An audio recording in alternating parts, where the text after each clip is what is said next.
I hope I don't make you bored. That is my hope for today. As Larry had said, we're very happy that you're here, that you've taken time, right? We're thankful that Shannon took some time out of her busy schedule to come here as well as welcome you and talk about civil engineering and environmental engineering. Of course, if you want to be chemical engineering, you can do that equally, right? You can visit a little bit more with me. So this overarching thing that I've been saying to you and over is transition. Journey and a transition, right?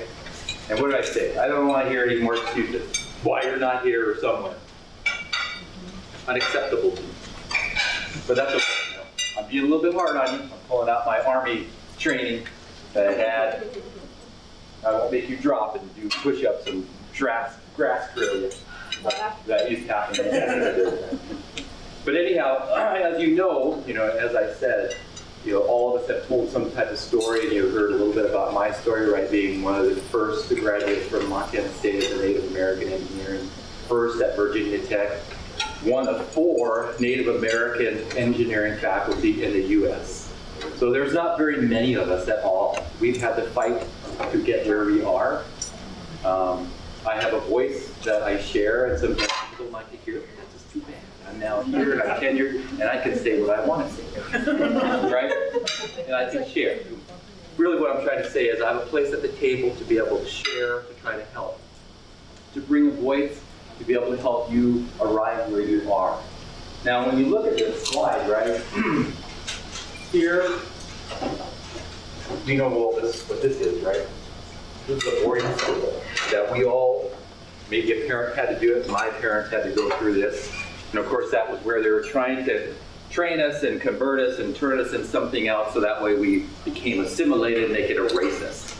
Right? This is what we had to go through. Right now, you've heard multiple opportunities that exist for you because there are people now here that have made it to this position in different parts of the university and industry, etc., that would like to be a light to you to help inspire you to think beyond where you currently are now, right? This is what we're here to try to do, to inspire you to think beyond your current situation, beyond your community, because we know you can do it.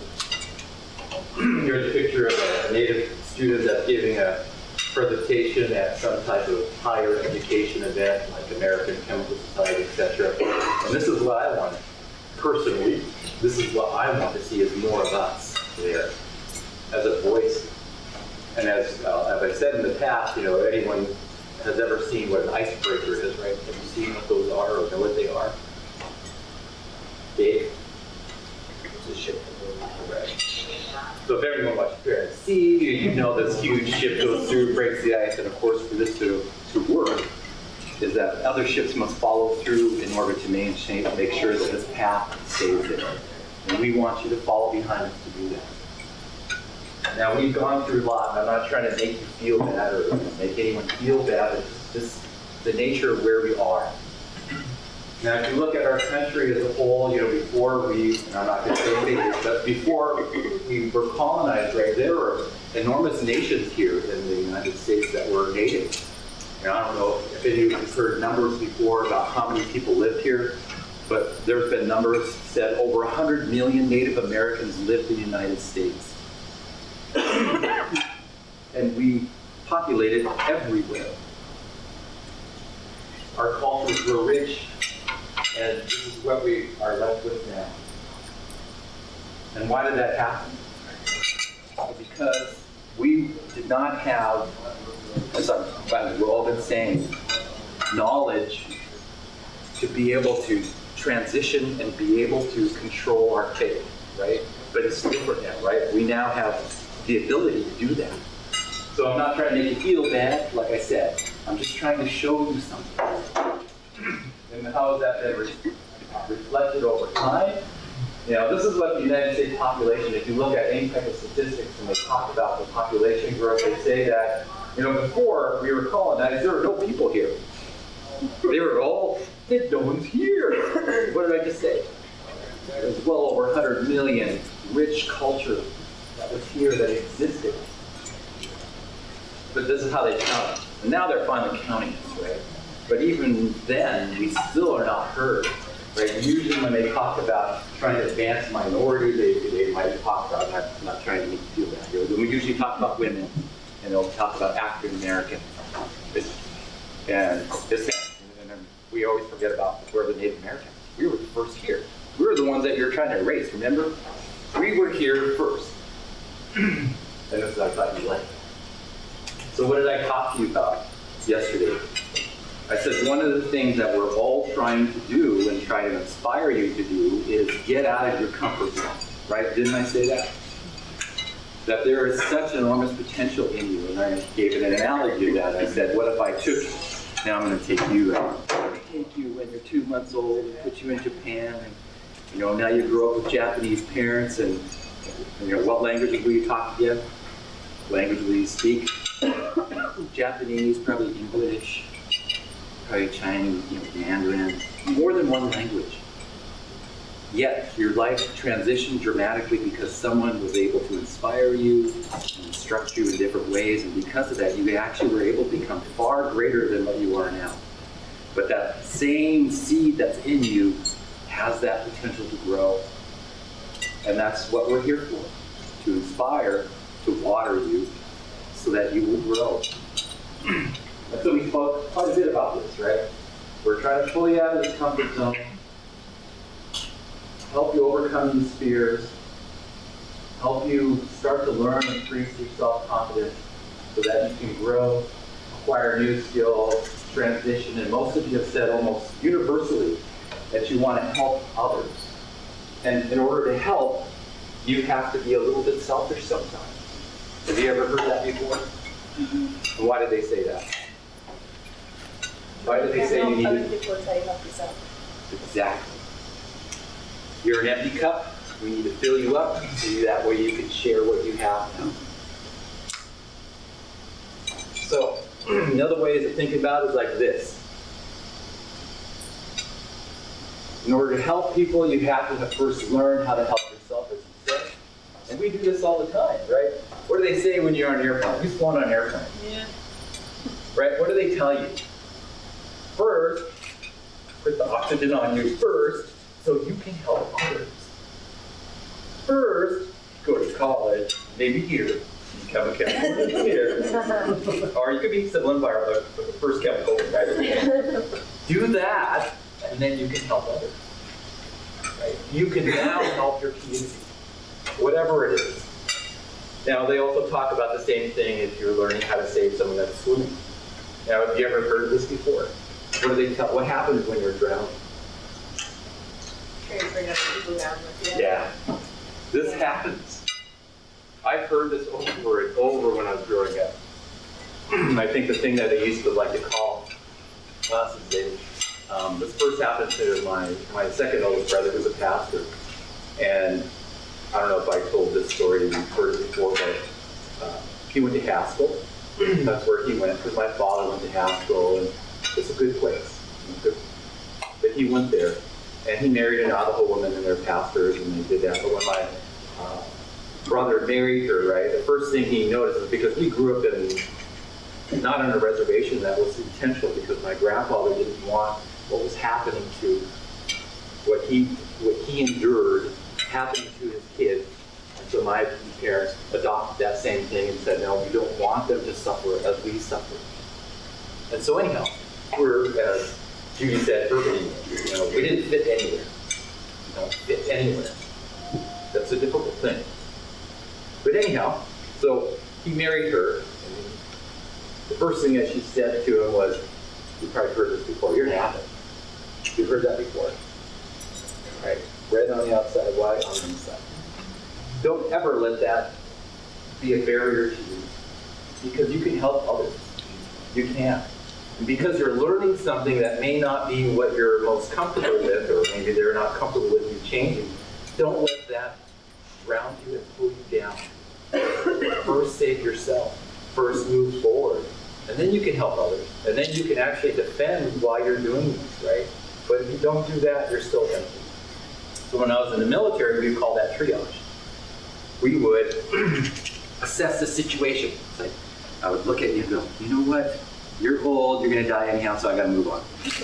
You have potential, you might be hurt, but I can save you, so we're gonna put my energy into you and I'm gonna save you.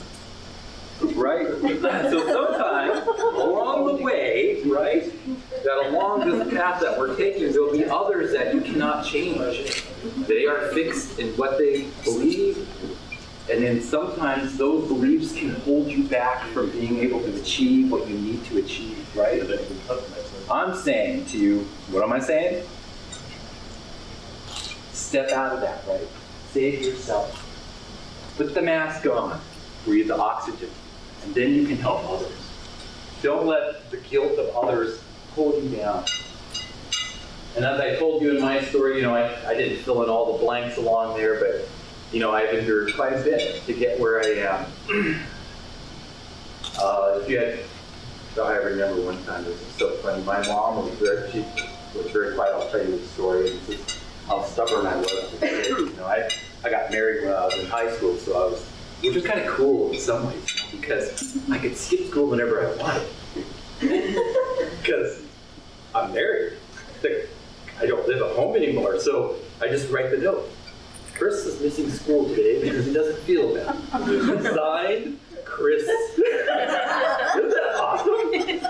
So I was a terrible student, in high school. I was terrible. I pushed the limit on everything. I'll say that my GPA as a high school student was definitely not 3.0, but I knew every opportunity that one could achieve to be able to not be there. So you're talking about if you had met me when I was still in high school, and I was also a good breakdancer back in Ph.D. that you would not know who I am, right? The comparison, my wife will sometimes talk along with me and say something like, I wanted to compare you when you were in high school, right? Because you were cool.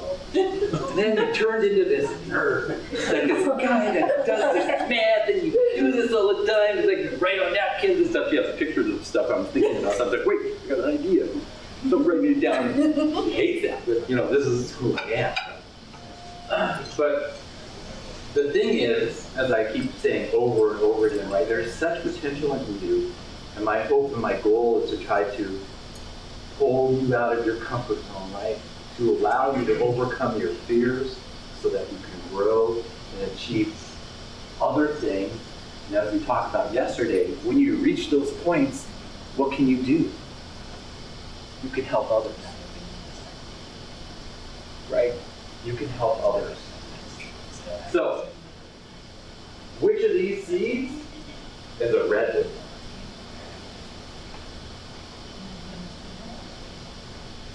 That's the question. Right? I don't know what you're possibly going to become. I don't. Right? But I know if I stress you or someone stresses you a little bit, water you, plant you, you could be this giant redwood that changes the whole ecosystem of California. So if you knew about California, I was there.